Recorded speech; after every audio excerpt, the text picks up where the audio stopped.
Welcome to the world's current news channel. I will continue to share regular updates with the latest videos. Our first story is about Trump. Support for Trump continues to grow, with his last competitor in the Republican Party, Nikki Haley, announcing that she will vote for Trump. In the U.S. presidential race, Nikki Haley, who withdrew from the Republican primary in March, announced that she will vote for Donald Trump in the presidential election on November 5th. The former U.S. ambassador to the United Nations and Trump's strongest rival until March, Haley assessed the election process at a panel at the Hudson Institute. Haley emphasized that while she does not agree with some of his policies, it is impossible for her to support Democrat Joe Biden in the November presidential election. Trump is not perfect in some of his policies, and I've said this many times, but Biden is a disaster, so I will vote for Trump, Haley stated. Haley, who was the longest-running competitor against Trump within the Republican Party, announced her withdrawal from the race in March after not achieving the desired results in the primaries. In the Democratic Party, Biden remains unchallenged, and it is expected that he and Trump will face off once again in the 60th presidential election on November 5th, similar to the 2020 election. Our second story is about a study conducted in Belgium, which revealed that the regeneration process of the Amazon rainforest has slowed down since 2015 due to drought. Researchers led by KU Leuven University in Belgium examined the resilience of the Amazon rainforest to drought. The researchers analyzed satellite images of vegetation activities from 2001 to 2019 and compared them with local rainfall data on a monthly basis. By examining how the frequency, intensity, or duration of droughts affected the balance of the Amazon's vegetation, the researchers found that the regeneration process of mature vegetation in the region showed a 37% slowdown trend. Van Passel, one of the researchers, emphasized that the severity and duration of the drought have disrupted the balance of the forest, noting, overall, the forests still show great resilience, which is a positive thing. On the other hand,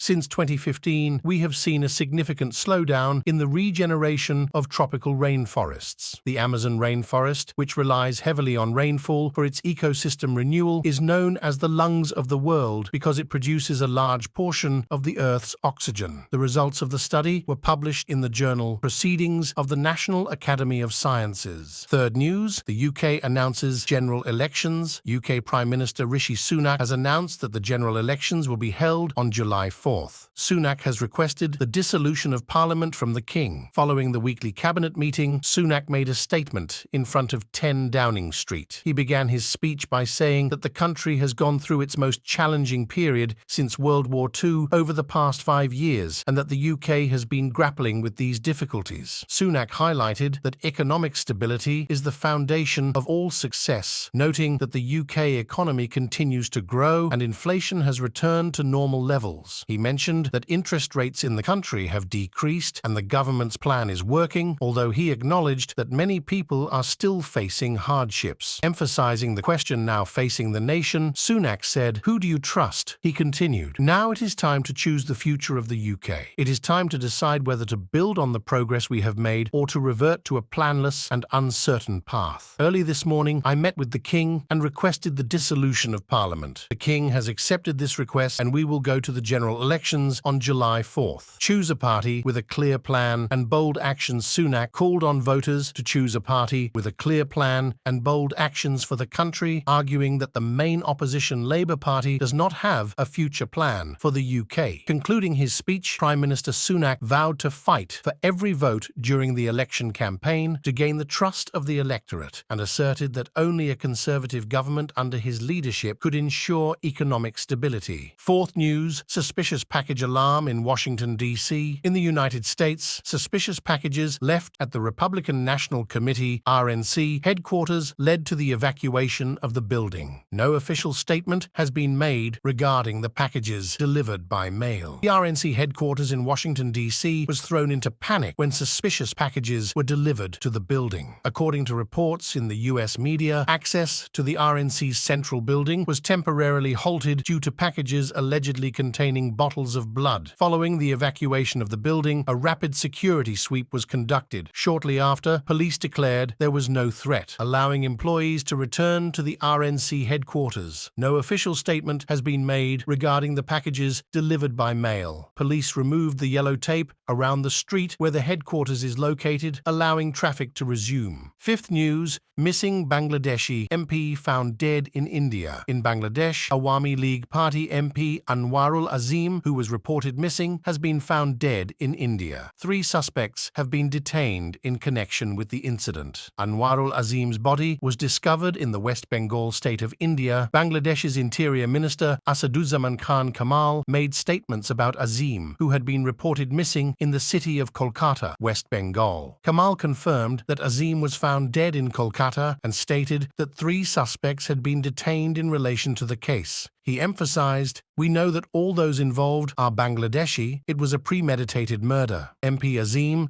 traveled to India on May 12th for health reasons, and a missing person report was filed for him on May 18th. Sixth news: countries competing for digital nomads. The number of digital nomads who work remotely without being tied to a specific location has exceeded 40 million worldwide due to COVID-19.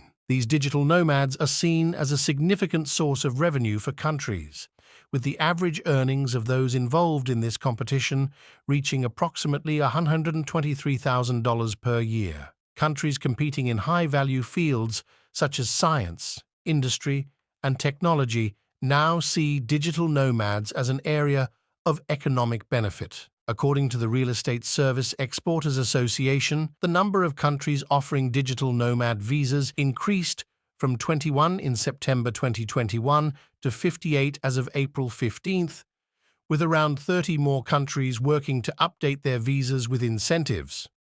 Last year, countries like Seychelles, Spain, Brazil, South Africa, and Estonia announced aggressive incentives, while nearly 30 countries are aiming to attract 40 million affluent migrants with tax and residency benefits. Turkey has also introduced a digital nomad visa, accepting applications from people aged 21 to 55 from 32 European countries, America, Canada, Russia, Ukraine, and Belarus, with at least a 6-month valid passport, a university diploma or equivalent document, and proof of working as a digital nomad. Researcher Olga Hananen from Finland's Eastern University, who conducts academic studies on digital nomads, highlighted that nearly half of the current digital nomads are Americans and projected that the number, expected to reach 60 million by 2030, will grow significantly by 2050. Seventh news: bird flu virus transmitted from cow to human. For the second time, U.S. health authorities announced that after the widespread outbreak among dairy cows, a second case of bird flu has been found in a human. The second case occurred a few weeks after the first case. According to officials, both individuals infected with the virus named H5N1, the first in Texas and the second in Michigan, were dairy farm workers who showed only minor symptoms and recovered. Despite the second infection, the Centers for Disease Control and Prevention, CDC, maintained that the risk assessment for the public remained low but expected more cases. CDC stated, "Given the high levels of virus in raw milk from infected cows and the extent of spread in dairy cows, similar additional human cases could be identified." In recent months, bird flu has been detected in dairy cows in the U.S., and it was reported that cats on a farm died after drinking raw milk, infecting a farm worker. It was also seen in Australia. Last week, health officials in Victoria, Australia, announced for the first time that bird flu, H5N1, had been detected in a person and the child in question had recovered. Health officials in the state of Victoria stated in today's announcement that the child diagnosed with bird flu had returned home from India in March and was feeling unwell. Advanced tests confirmed that the child had been diagnosed with bird flu, H5N1, and it was emphasized that the child had fully recovered after treatment. Officials said that the virus did not spread to others, noting that there are many different subtypes of bird flu, most of which do not infect humans. I will continue to bring you the latest news from around the world. I would be delighted if you could support me by subscribing to my channel for free and liking the video. Thank you.